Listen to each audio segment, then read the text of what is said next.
Apa komentar Anda dengan hadirnya ijazah Jokowi di Bareskrim Mabes Polri yang katanya sudah 90% tuh proses pelaporan Egy Sujana dan kawan-kawan diproses, tinggal 10% lapor tinggal ya, laboratorium forensik. Silakan Bro Rismon.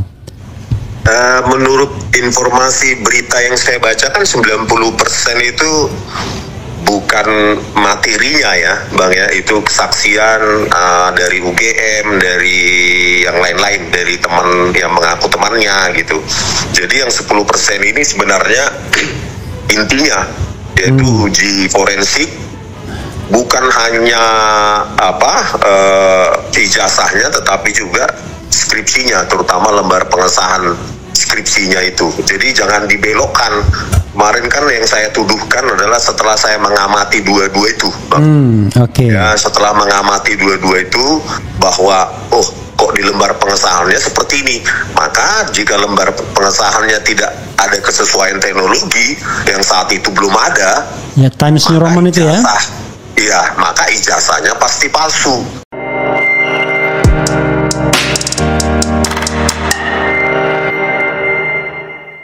Bismillahirrahmanirrahim. Assalamualaikum warahmatullahi wabarakatuh.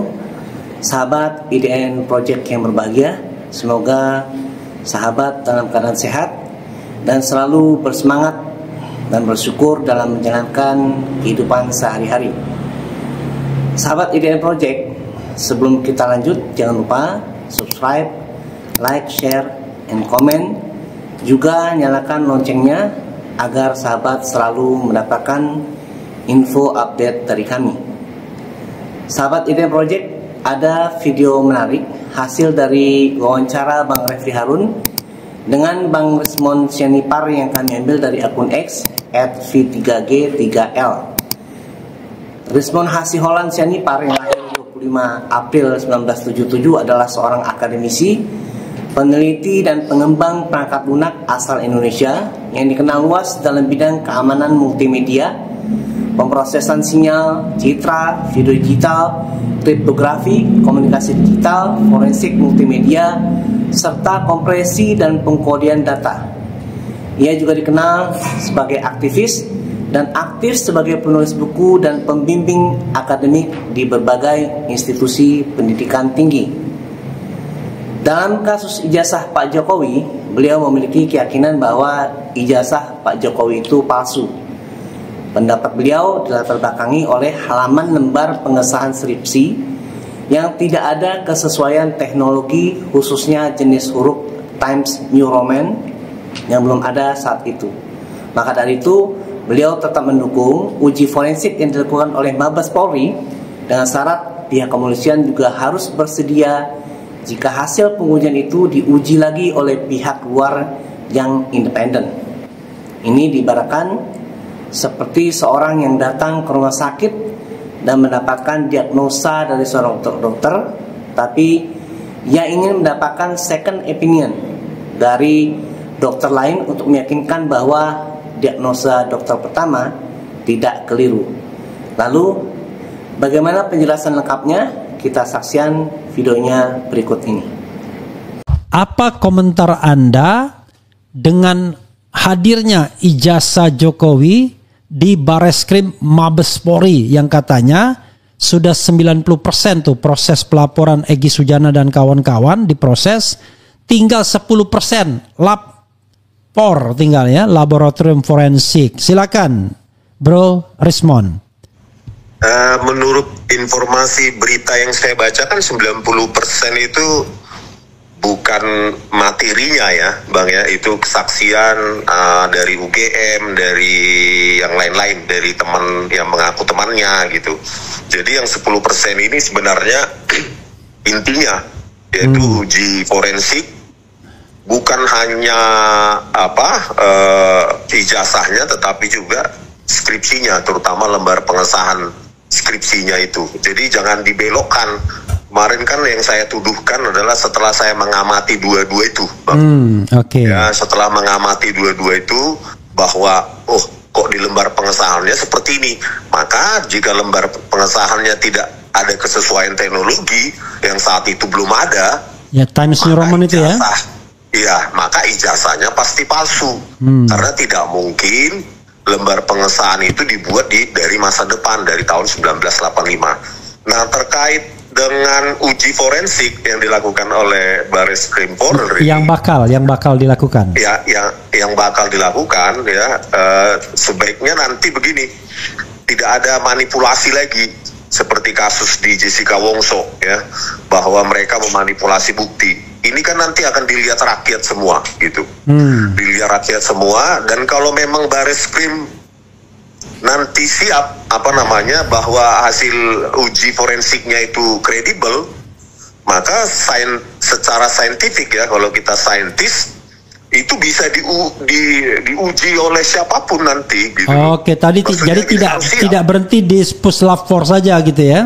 Iya, kalau memang mereka tidak memanipulasi dan kredibel hasilnya, ya di dalam saintis kan begitu Bang, dalam dunia sains kan harus bisa diuji juga oleh orang lain dan harus hasilnya konsisten. Jangan anti dengan pengujian oleh orang lain, karena ini kan kita ingin menutup kasus ini, mengunci kasus ini apakah asli atau palsu gitu. Kalau nggak berani diuji oleh lab lain atau lab misalnya Singapura, ya negara tetangga saja Singapura atau Malaysia, maka ini menjadi pertanyaan gitu Bang. Karena banyak sekali yang nanti ya pengumumannya harusnya detail. Misalnya tentang lembar pengesahan skripsinya, tintanya bagaimana, usia kertasnya bagaimana, teknologi yang digunakan bagaimana, begitu juga dengan skripsinya, ijazahnya gitu. Jadi bukan hanya sekedar otentik atau tidak otentik gitu. Apa yang menyebabkan dia otentik, apa yang menyebabkan dia tidak otentik, kan banyak variabel nanti yang mereka gunakan. Oke, gitu, menarik Bang. Apa yang saya sampaikan ini menarik bagi saya ya, karena ini belum disampaikan oleh Hozainuddin. Karena kalau pengacara Anda atau lawyer Anda mengatakan nggak percaya itu dengan Puslap 4 ya, pasti ada di kasus Jessica Bang. Ya. Saya kan sudah mengatakan itu bahwa laboratorium komputer forensik Bareskrim Polri itu jadi studio animasi digital, mengabur-ngaburkan, menganimasi gitu loh. Itu sendiri track recordnya sudah buruk mereka. Oleh karena itu saya ingatkan Bareskrim, jangan pernah lagi lakukan itu. Kalau kalian lakukan itu maka rakyat tidak akan pernah percaya kalian selamanya. Dan kalau kalian ya Bareskrim itu merasa bahwa hasil uji forensiknya itu benar, confirm, kredibel, ya, maka harus siap diuji oleh pihak kedua, pihak ketiga, kelima gitu. Itu harus siap Bang, kan begitu. Saintis kan harus bisa seperti itu. Harus berani terbuka ya. Berani terbuka gitu loh, bukan berani di satu pihak saja kan. Kebenaran saintifik itu bisa diuji oleh orang lain, direkonstruksi orang lain dan hasilnya konvergen. Oke, ini yang saya katakan menarik itu bro, karena lawyer Anda Hozainuddin mengatakan bahwa saya tidak percaya. Jadi seolah-olah dia pokoknya apapun yang dikeluarkan Puslap 4 itu akan bermasalah. Tetapi Anda memberikan peluang yang menurut saya ini sangat berimbang ya, yaitu silahkan Puslap 4 mengujinya, umumkan hasilnya, tapi jangan larang orang untuk menguji, untuk cek, double check, triple check bahkan ya. Iya gitu. Bang, gitu. Nah pertanyaannya adalah, silakan terus. Sama seperti ketika ada diagnosa penyakit kan Bang, kita kan perlu second, third, fourth, fifth opinion kan, gitu, untuk mendapatkan kebenaran. Jadi nggak bisa Bareskrim ini dengan historinya yang cacat itu, dia mengklaim bahwa kebenaran sepihak gitu loh. Harus berani diuji oleh orang lain gitu. Ada yang bilang begini. Kalau tidak salah kapus apanya itu ya, yang dirtipidumnya yang mengatakan ini sudah 90% ya, tetapi tinggal 10%, hanya memang 10% itu akan meniadakan 90%. Kalau seandainya ini kayaknya saya malah bingung, kenapa dia muter-muter dulu ya untuk cari 90%. Kenapa nggak langsung 10% itu aja, kan langsung kalau misalnya bisa menggugurkan semua yang 90% itu kan. Kan dia ingin mengatakan. Kenapa nggak dimulai dari materinya itu ya Bang? Iya. Ya kita bukan penyidik ya, tapi maksud saya kan kasihan juga biayanya bolak-balik harus mengumpulkan teman, mengumpulkan ijazah, mengumpulkan macam-macam kan. Kan dia mengatakan 90% itu akan gugur kalau seandainya 10% ini ternyata identik kan begitu. Iya, jangan sampai ada permainan manipulasi untuk menyelamatkan ijazah Jokowi justru gitu. Jadi pembenaran terhadap kepalsuan. Saya kan sudah bilang tidak ada satupun lembar pengesahan skripsi di dunia ini kecuali Jokowi dan teman-temannya itu. Dan itu pun Times New Roman dan itu pun kosong semua teman-temannya itu. Tidak ada tanda tangan pembimbing dan penguji kan luar biasa itu Bang. Jadi ya mudah-mudahan Bareskrim kali ini kali ini kan ini udah ganti rezim ini ya berubahlah gitu. Tapi kalau nggak mau berubah ya kita challenge nanti. Gitu, kita challenge gitu karena kita lihat penjelasan mereka nanti apa saja nanti yang diuji dan variabelnya apa kan ada persentase atau segala macam variabel nanti. Gitu loh. Anda menuntut nggak kalau misalnya ijazah itu untuk transparansi dimuat di media sosial kan Bareskrim ada juga media sosialnya kan atau gimana? Soalnya kalau misalnya Anda dan teman-teman tidak punya akses misalnya Roy Suryo misalnya sementara Anda terancam untuk dikriminalkan kan menjadi agak tidak adil. Gimana? Ya itulah Bang, minimum versi resolusi rendah lah ya kan. Diberikan sebagai gambaran ini loh ijazah Joko Widodo yang diserahkan. Ya jangan resolusi tinggi mungkin bisa disalahgunakan. Yang resolusi rendah lah dikasih bahwa ini yang diserahkan gitu. Atau misalnya Anda diberikan kesempatan untuk melakukan uji forensik IT Anda di depan penyidik. Nah, itu kan itu fair juga kan? Itu lebih fair juga, Bang. Itu lebih fair juga, nanti ditanya juga lagi legal standing Anda apa. Oh, tidak. Kalau sudah dipanggil oleh penyidik kan Anda kan bertindak bisa sebagai saksi, bisa sebagai ahli kan? Iya, Bang. Iya. Oh, itu. Tapi saya sudah sekarang sedang mendokumentasikan semua apa yang menjadi gagasan saya yang mengatakan bahwa ijazah Jokowi itu pasti palsu mengingat lembar pengesahan skripsi yang semacam itu. Jadi supaya dalam bentuk naskah nanti saya susun gitu Bang. Tapi saya tanya kepada Anda ngomongnya palsu atau Anda mengomongnya berdasarkan apa yang Anda analisis berdasarkan ilmu Anda, scientific approach bahwa ini fake dan original. Lalu jawabannya adalah fake gitu. Kan Anda tidak mau beropini macam-macam kata Anda. Pokoknya jadi kan salah satu bidang forensik itu kan fake document analysis kan. Nah, di situ kan ada kesesuaian teknologi, kesesuaian penciptaan teks itu. Di situ kan itu kan outputnya adalah fake atau original. Otentik. Cuma dua jawabannya. Jadi ya itu memang akademik dan riset gitu loh, Bang. Nah, maksudnya ketika Anda sudah mengatakan ijazah itu palsu kan Anda sudah membuat opini kan, tidak lagi berdasarkan menyampaikan hasil riset Anda.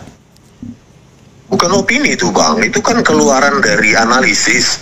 Saya kan sudah menganalisa string matching, pencocokan string karakter demi karakter, sehingga terkonfirm bahwa itu adalah di lembar pengesahan skripsi Joko Widodo itu adalah font Times New Roman yang belum ada saat itu untuk versi digital. Itu yang ini yang skripsi ya.